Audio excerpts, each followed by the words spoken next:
Hey, it's Frank DiTommaso. Welcome back to this week's episode of Real Talk with Frank DiTommaso. In today's podcast, I'm happy to be joined by Staten Island Councilman and Minority Leader of the 50th City Council District, Steve Matteo. Welcome to the show, Steve. Thanks for having me, Frank.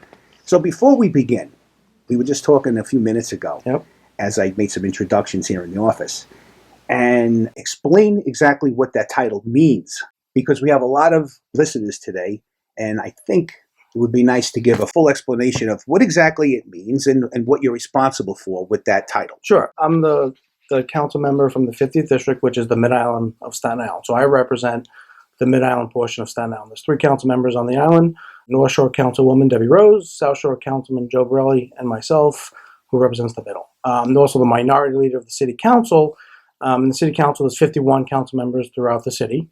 48 are Democrats. 3 are Republicans. I'm the minority leader because I'm in charge of the 3 Republicans. I'm the leader of the 3 Republicans. I was voted and elected minority leader in 2015.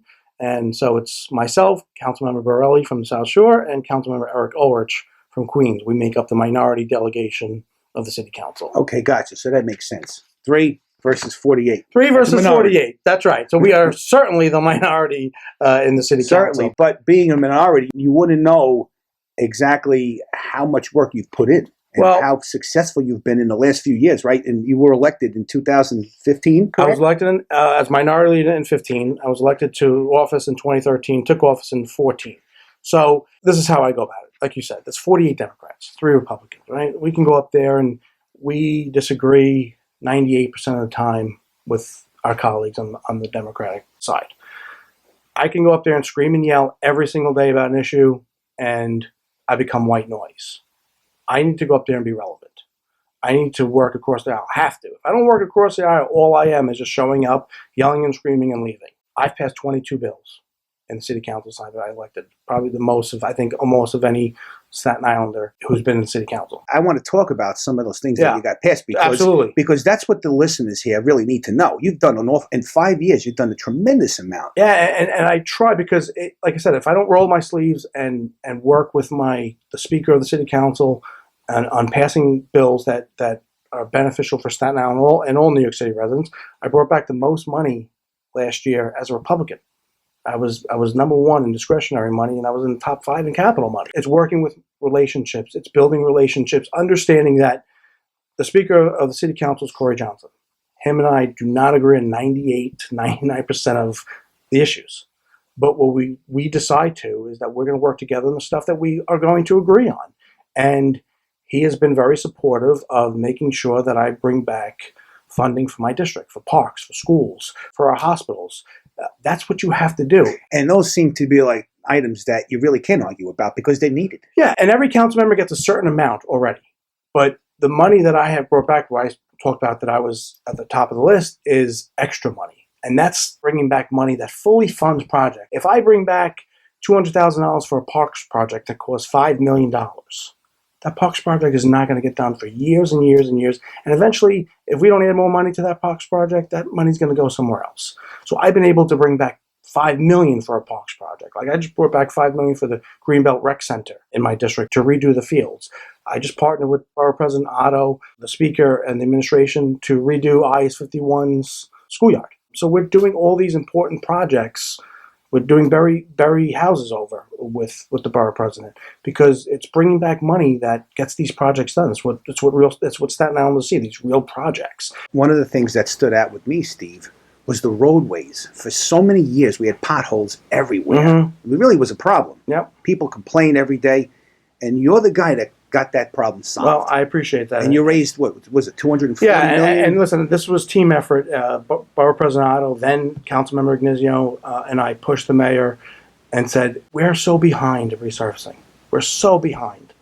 In the prior administration, they were not getting to the max amount that you could resurface a year. So every year you were just decreasing, and all you saw was potholes.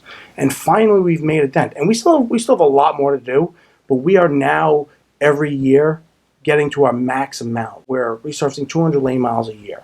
And you're starting to see roads. You could tell. I mean, roads that are all you finally have to do is being just drive your car, resurfaced. and you really notice how smooth the roads are. Yeah, absolutely. It's a big improvement. We have a lot of projects going on. A a lot of flooding. DPD, DDC projects, putting in new sewers. We just finished one in Westerly. The South Shore has a lot. The North Shore has some, and people are seeing all these projects. So those are different types of resurfacing, right? Because those projects aren't going to be resurfaced until the end. So like Travis in my district, they just started their sewer project. Their streets need to be resurfaced, but they won't get resurfaced until we finish that project.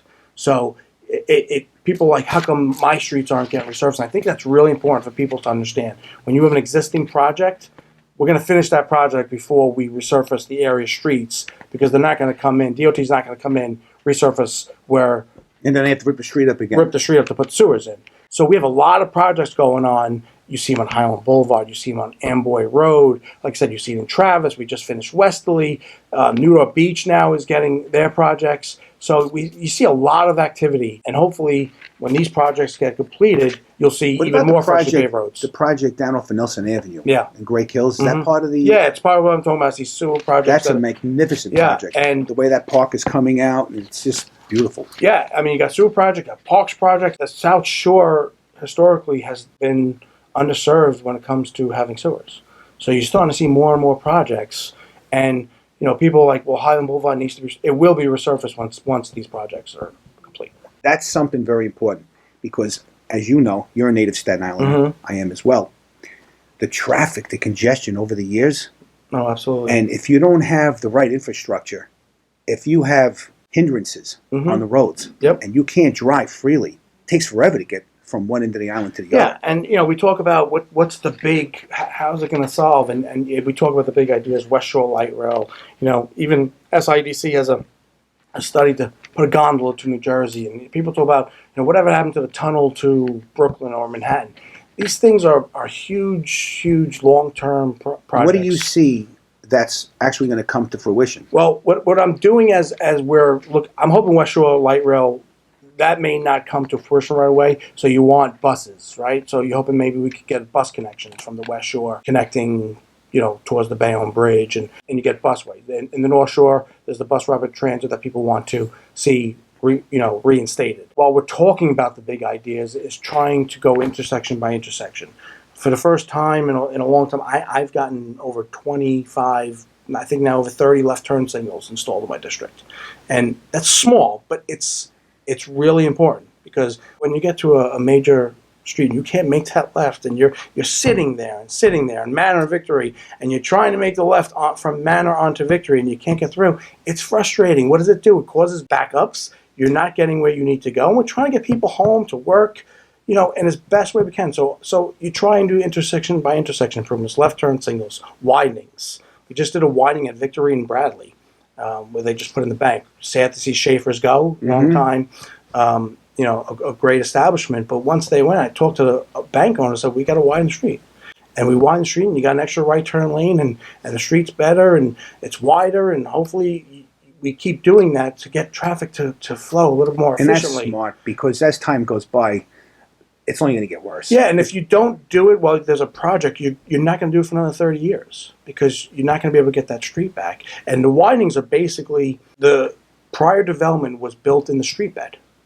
So when someone looks to do a new project, I basically propose that we don't issue a waiver, and that we get our street back, and you build, not in the street like the prior development. And that's how you get the widenings and the streets back. Because most of the developments in Staten Island were all built on the streets. They got waivers. Before the eminent domain. So if you get some widenings and you get some left turn signals and you do the resurfacings, it makes a difference. At the end of the day, a tunnel to Manhattan is not happening right now. If it ever happens, it's not happening. The sins of the past, it's going to take years and years for something like that to happen. But that doesn't mean we don't go for it, right? We don't go for the West Shore Light Rail. We don't go for we do. We push the big projects. The Goethals Bridge replacement. The bridge is so much better. Great. Right? I mean, terrific. It took years and years, and this wasn't, when I was in office before, and I remember testifying when I was Jim Yato's chief of staff, and these were elected officials who were pushing, and now we're pushing for an outer bridge replacement in the South Shore, with Joe Borelli and I, and the borough president pushing for replacement of that. So these are the things that you have to, Speaking of you have to bridges, push. I have to ask you this question. You posted something on social media several weeks ago. I actually commented back to you. An evacuation plan on Staten Island. Yeah. So you have the 4 bridges, but is that really enough? Mm-hmm. And we know sometimes there's a lot of traffic congestion on the Verrazano Bridge. Yep. I've witnessed it. You've witnessed it. You talked about it. You even wrote a letter. Mm-hmm. And who was that to? A letter to the Commissioner of OEM, Office of Emergency Management. So you wrote a letter to the Office of Emergency Management, right, addressing this problem. Mm-hmm. Let me ask you this: what would be your solution? Well, to just go back, they responded quickly, and we set up the meeting. We had the meeting already, and my first thing was, do we have a plan for boats?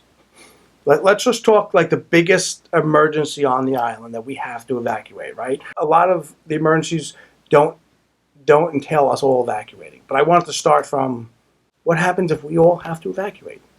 What happens? And the bridges can't. Is there a plan for boats? Are you going to call in the Coast Guard? Are you going to call in our partners everywhere else? And they do, which is thankfully. And you know, it kind of is based on the circumstances and who they're going to call. And most of the emergency plans are like for Sandy, right? You wanted everybody to go inland, right? So you got to make sure that everybody knows where to go to the schools and what schools are evacuations, like Susan Wagner High School and stuff like that. So a lot of it has to do with that. And then I talk about, okay, so what happens when we have an emergency, we can get off the bridges, but it's packed. Are you going to turn the bridges and just let everybody go out? You know, like it's important. And they said that they're going to look into then how long a contraflow would take to get going. The other day when we had 4-hour delay, right? If that was going to be a 10-hour delay for some reason, right? Say it was an oil spill, it's going to be 10 hours. At one point, do we say, well, maybe we need to close the bottom level and have contraflow and have cars going the other side to get them into Brooklyn? And these are the things that I think we need to be thinking about now. So what I'm gathering from you is that we do have solutions. The plan just has to be put into place. Yeah, and listen, it's not like it's going to be perfect. We have so many people, so many cars, and there are so many cars. And what do you do with the BQE? You got to close it at what point and get people, you know, there to eventually stop from coming to the bridge is so involved. But I think that we have to keep having this conversation, because I'm just going and talking off the cuff and saying, what about this? What about this? What about this? And I'm hoping that they are planning this, that smarter people than I are already talking about this, and they are, which is good. It's going to be difficult. You got to talk to the Port Authority too. Remember, 3 of our bridges are Port Authority. One's the MTA. So I was asking them, you know, the relationship with them. They're like, yes, it's a call. We have great relationships with them, you know, with DOT. And then we just talked about, so what happens on a day like when there is just a 3-hour delay? And that's more of a PD, local DOT issue. So I'm going to meet with the local PD about it too. You know, at what point, you know, is there a plan to do contraflow on the island, or move people, or get more agents at intersections and move them through lights? And that traffic delay, 4 hours. I was in one of those too. Yeah, I mean, I was trying to get off the island, and the problem that I had wasn't the bridge. It was all the side streets leading up to the bridge. So I'm in Westerly. When I come out of my house and I get to Victory Boulevard, when I see the traffic lined up going towards the bridge, but on Victory Boulevard, you know there's an issue, right away. Right. So I want to switch gears a little bit, and I'd like you to talk about the business improvement districts. Now, as you know, we work together with the NUDOP bid, and I'm happy to be on that committee, and it's really made a big difference in the NUDOP community. A lot of people like the restaurant crawl and the car show and the different attractions that we have there throughout the year. That's something that you were responsible for, and everybody's very thankful for that. You really got that thing together. You really created a nice service between government and the community and the merchants. Talk about that. I appreciate that. You know, when I was running in 2013, I had a press conference on NUDOP Lane saying, you know, government's always interfering with businesses. We have to find a way to make government and businesses work together. And so had the idea of creating a merchants group.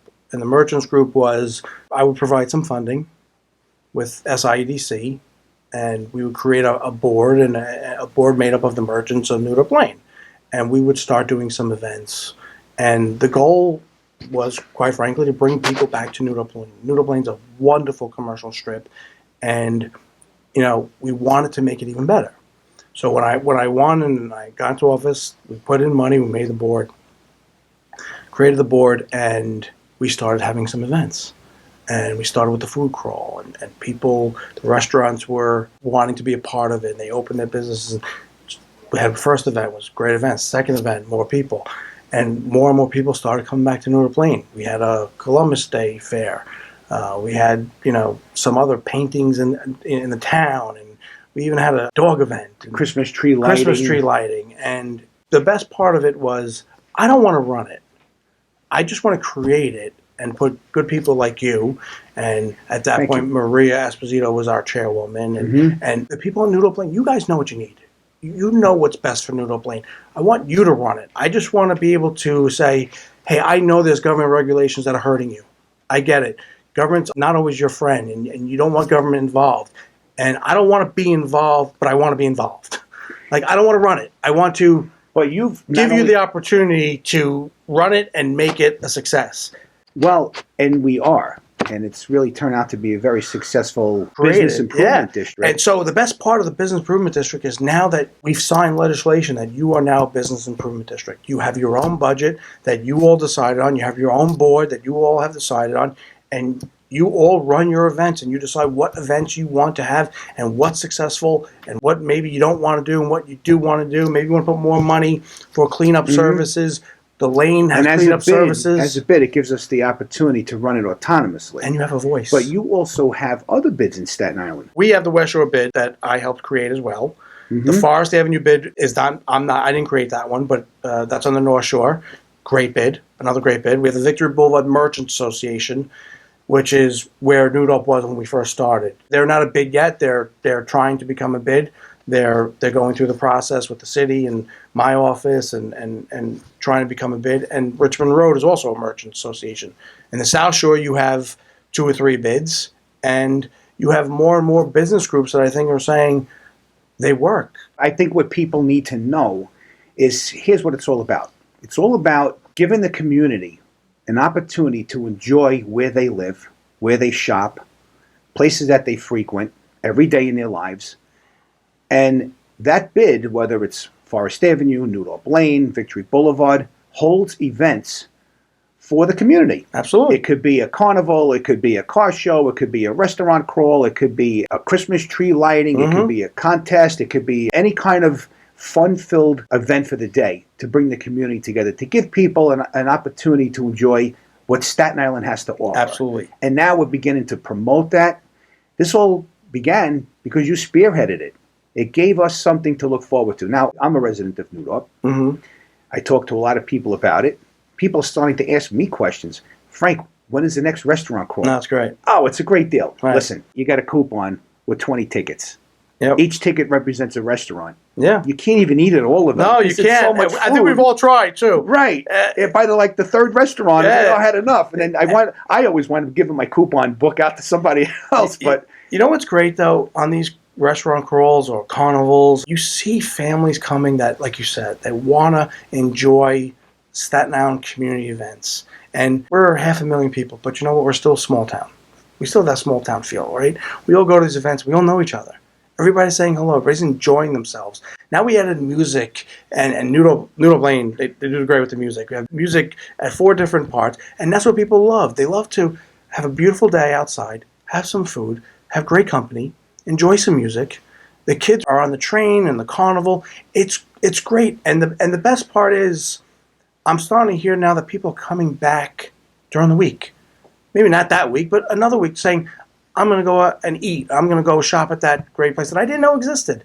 That I want to come back and I want to help our local small business, because our small business owners are our friends and our neighbors, and we need them to do well. We want them to do well. Right. So the events are twofold for me. It's having a great event, right? I bring my kids and they enjoy it, and families do the same thing, and couples and people, all Staten Islanders alike, are just coming and having a good time. But I love to hear when someone tells me, "Oh, we're coming back Tuesday, by the way, and I'm bringing my family, and we're gonna spend the evening here." And that's what you want to hear, because I want small businesses to do well. I want them to make a huge profit, be happy, be successful, want to be in these events, want to give back to the community. And New Dorp Lane has just skyrocketed. And it has just been, the events are great, the cleanups are great. You know, New Dorp Lane, if you see, we have an event, it's cleaned up. We have more garbage cans. We're putting funding for the lights. The lights are simple, but you know what? People love holiday lights. Oh, it just fills it just doesn't it? Like fills it with you spirit. want to stop. You want to get out of your car, and you want to walk up and down the lane. It's very, very cool. It really is. It really is. It's enjoyable. And you know, I love lights all year round. I love when businesses and restaurants put on those white lights on the trees, and it's inviting to me. It says it's the kind of thing you never get bored of. You want to see that all the time, and it's always such a pleasure to see. I love getting. I'm trying to get more benches because I love, you know, as long as the merchants want it, they don't think it's it's causing a problem for them. I love that people are hanging out and for the night and enjoying it, and going into the restaurant and going into the store and spending some money and just enjoying themselves and enjoying the community, because that's what it's about. And I wanted to show that government can help with the facilitation of someone like yourself. Because there's so much regulations that are hurting, right? So we want to do something that helps. And I think these bids and merchants groups are really doing well. And New Dorp is just, it's so proud of what we've been able to do together. Well, you know, being a member of that committee, I can tell you this. We're all very proud and thankful to you for helping this become a very successful bid. With all the events during the course of the year, it gives us all something to really look forward to. Well, I appreciate that too. And listen, it doesn't do well without the great merchants on the board, and you all do such a great job. I want to switch gears again, and I want to ask you about the property tax exemptions that you created for veterans. Yeah. So, I mean, the frustrations for Staten Islanders are property taxes. When government isn't directly raising your taxes are going up because of rules, because it can't go up a certain amount each year. So that means next year, no matter what, it's going to go up. And you got to split them between residential, commercial, industrial properties, class 1s, 2, 3, 4. At the end of the day, in this convoluted process, taxes are always going up. And we all get our bills in January, and we look at it like, oh. So it's a dreadful time of the year. Absolutely. I want to do property tax relief in the city council. It's something that we can do. We can lower property taxes. Quite frankly, this mayor and this leadership of the council does not want to do that. I try to get a rebate. It's not the best thing in the world, but to me, it's something. We couldn't do it. So I focused on veterans tax exemption. The state passed it a while ago that said anybody in New York State can have this veterans tax exemption for those who were in active wars, and these veterans would get depends, but basically about $600 to $800 off their property taxes. The city never passed legislation to get into this system. So the state passed it, but we have to pay for it. So I think it was 2015 that I finally went to the mayor, pushed it. Didn't seem like it was going. We had hearings. I had the council backing me. The finance chair was backing me. Then the speaker was supportive. So we were there. And I felt like the administration wasn't hearing it. I sent an email to the mayor around Memorial Day, because we passed a budget in June, and he answered. And I went through the whole thing, and he said, I was just at a Memorial Day event and talking to veterans, and I hear you. He goes, let's talk. So we talked a little bit. The day of the handshakes, when the council and the mayor agreed to a budget, we met at 4 o'clock. Handshake was going to be around 6 or 7. We hammered out a deal in 25 minutes. That we would do the veterans, and it's great for veterans. It's about $600 off, $680 off. Huge savings. It's a big help for a lot of people. And if we're going to do so, for me, I want to do property taxes for everybody. I want to lower taxes. If I was the speaker, if I was the mayor, we would do property tax relief first thing. I'm not, as we talked about before, I'm one of 3 Republicans in the city council. It's not in the cards, so we focused on, again, what I talked about before, what we can agree on. If you're not going to give me property tax relief, you're not going to give me a rebate, let's do the veterans tax exemption. And they did. That's where we passed. and it was great. Yeah, wonderful. Yeah, Wonderful. but that's the point of saying I have to be relevant. I have to be able to reach across the aisle and get something, and otherwise that would never have happened. Right. And they weren't pushing it. No one else was pushing it. So hey, if you're not going to push it, you're not going to get Right. anywhere. And- It's like the squeaky wheel gets the oil. yeah, and you know, I was thankful that we were able to sit down one-on-one in his office and really go through it. And even then, he wasn't sold yet. We had a talk, and we went through it and got a handshake on it, and it was a very proud moment that we got to get that done. Terrific, Steve. Yeah. It's terrific. And so here's my last question for you. Tell me about your bid for borough president. Okay. Well, I'm term limited out of the city council. And quite frankly, I love my job. It's a 24/7 job where you roll up your sleeves and you talk about potholes, and you talk about potholes as potholes, but you talk about it as the general issue of problems facing the area you represent. And I love fixing potholes and every issue, and I love city government. I love doing this because it's one of the legislatures where you actually can do something even when you're in the minority. Like if you're in the minority in other legislatures, maybe in the state, you're not getting as much done. Here, I can fix things. I can help you with your sanitation problem. I can help you with your parks problem. I can help you. Your tree branches need to be pruned. You can call my office. We help you. I'm term limited. I want to do this borough-wide. I think I would do a good job representing the entire borough. We have a fantastic borough president, Jimmy Otto, right now. He's also term limited in 2 years. So we both have a year and 10 months left. And I'd like to give a shot to represent the entire borough and do what I'm doing in my district for the entire borough. Well, I agree with you. I think Jimmy's done a fantastic job He in has. Staten Island, and Yeah. I think you would too. I appreciate that. And I'm glad that you explained it that way as to what you do and the value that you add to Staten Islanders. Because I felt coming into today's podcast that it's important that people understand what exactly it is that you do. Mm-hmm. The accomplishments, the success that you've had in a short period of time. You've made a lot of progress. So I'm glad you outlined that for everybody. I hope our listeners got a lot of good insight today. I appreciate that. And I appreciate you for being here on the Oh, show. it was great. I love that. Thanks for having me. I had a great conversation. And just to talk about it, sometimes the most important thing we do is helping constituents every day. And if you have a problem, call my office. So let me ask you that question. So if somebody has an issue with something, who should they call? They You should- have a phone number? Yeah, just call my office. It's 718-980-1017. Talk to any one of my staff, but you can also email me directly. I answer every email myself. It comes to me. I don't have staff answering it. That's smatteo@council.nyc.gov. You can follow me on Facebook or Twitter. We take every issue as important as the big issues and the small issues. Everything's important to us. We as a staff, my office, we do district walks, meaning we go to neighborhoods and we walk around. We look for the issues. We're doing an initiative that's small. It's replacing street signs. We started doing these district walks 2 years ago. It actually started, I was walking my neighborhood and I started writing things down that I saw. Potholes, missing street sign, fire hydrants. Something cleanups. that a typical Right. homeowner might So, do themselves. You look at these street signs and you see that they're faded or they're missing.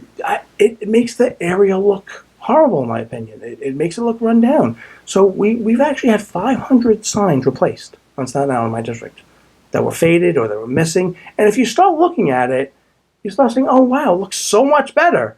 One, it's a problem if you can't read a street sign, right? That's emergency and people driving around. Sure. Should be able to read a street sign, but it doesn't look good. What we also did was we're painting fire hydrants. You ever see a rusted fire hydrant in a neighborhood? It looks horrible. So one, we make sure it's working, and two, we get it painted. We have a clean team that comes out and does that. So these are all issues that we deal with. If sanitation, by chance, missed your garbage pickup and you want it picked up, call my office. We'll talk to the chief and he'll have it picked up in that night. You know what? It's like you pay attention to the details. Yes, that's right. And the small things do matter. My family laughs at me when we're driving and I pull over. They say, so what do you see now? And because I'm jotting down, oh, there's a pothole there. I got to email the commission. Now they're doing it. Well, where I'm driving, they're saying, hey, Dad, there's a pothole over there. We got to tell DOT. And, that's what you do. If you want to be in the city council and city government, you have to roll up your sleeves. You have to care about all these issues because that's what we're here to do. We're here to fix things and I love getting things done and trying to improve the quality of life for Staten Island. Steve, thanks again for all you do, and thanks for being on the show No, it was today. great. I had a great time. Thanks, Frank. Appreciate it. Thank you.